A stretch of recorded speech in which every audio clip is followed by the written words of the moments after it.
Hello guys, welcome to today's online lecture. Hopefully you guys are doing alright and being prepared for this lecture with your assignment up on your computer, and even you could have the textbook on your computer as well. Today we are going to page 572 of our textbook and reading the historical perspectives of who started the Cold War. So, among U.S. historians, the traditional or orthodox view of the origins of the Cold War is that the Soviet government under Stalin started the conflict by subjugating the countries of Eastern Europe in the late 1940s. Historians who share this view criticize FDR for failing to understand the Soviets' aggressive intentions and the agreement at Yalta. The traditional view holds that the Truman Doctrine, Marshall Plan, and NATO finally checked Soviet expansion in Europe. The United States in the Cold War, as in both world wars, was viewed as the defender of the free world. So let's start from bottom to top in this paragraph. So the United States is seen as this defender of the free world, this because we are a democracy. So the Cold War has always been seen as a communist ideal war versus a democratic. Communist versus democratic war. A war on ideas. So, another thing, Truman Doctrine, Marshall Plan, and NATO finally checked the expansion, the Soviet wanting to expand into Europe even further. So, they criticized Franklin D. Roosevelt for failing to understand these intentions during the Yalta Conference after World War II. So, this view has the Soviet government under Stalin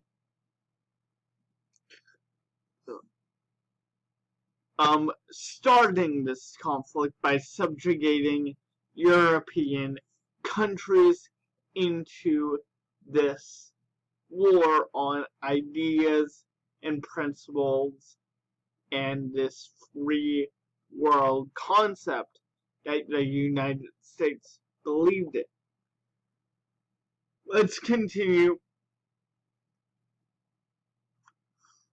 on to the second paragraph, shall we? In the 1960s, during the time of public unhappiness over the Vietnam War, the revisionist historians began to argue that the United States contributed to starting the Cold War. These historians praised Roosevelt for understanding Russia's historical needs for security on its eastern borders.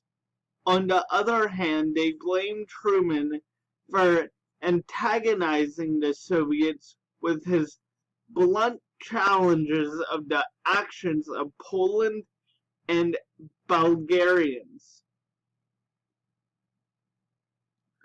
The decision to use the atomic bomb book in 1995 concluded that Truman had dropped atomic bombs on Japan primarily to warn Stalin to remove his troops from Eastern Europe.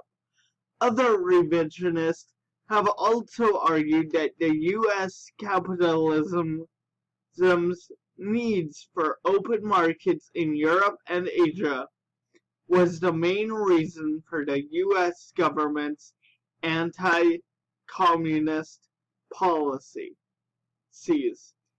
In the 21st century, John L. Gaddis, recognized by some of the Dean of Cold War historians, argued that the Cold War was rooted in the Big Three's failures to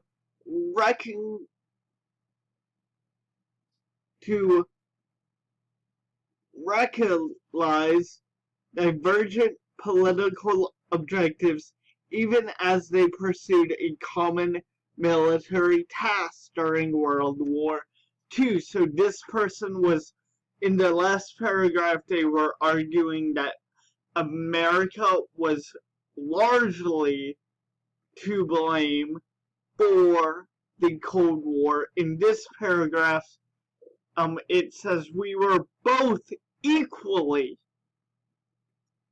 to blame for the Cold War happening because our failures of attempting to come to a unified conclusion after the World War II.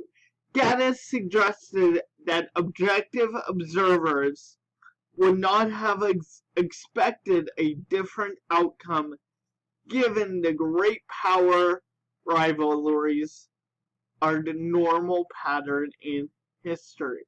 However, he credits both Truman and Stalin for recognizing how atomic weapons changed the context of war and making decisions that avoided a nuclear war.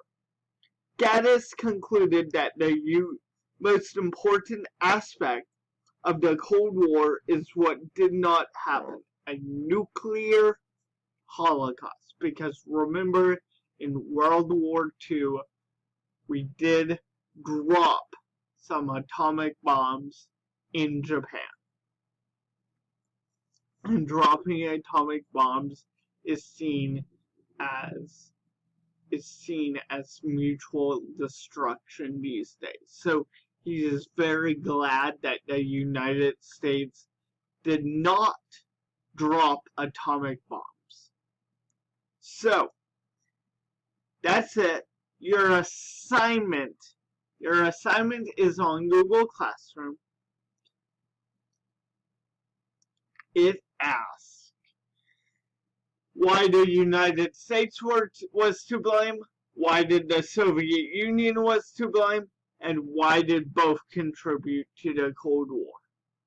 So basically, explain the three positions. United States was to blame for the Cold War. The Soviet Union was to blame for the Cold War. And both the United States and Soviet Union was to blame for the Cold War. Tomorrow we are not doing a test, or we may do a short answer. I've changed my mind. There will be a short answer tomorrow.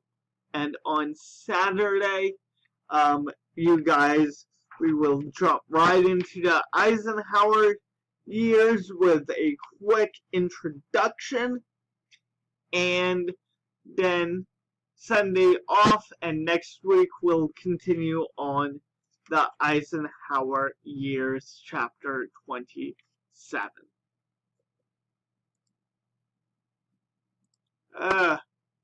Technical difficulties, guys.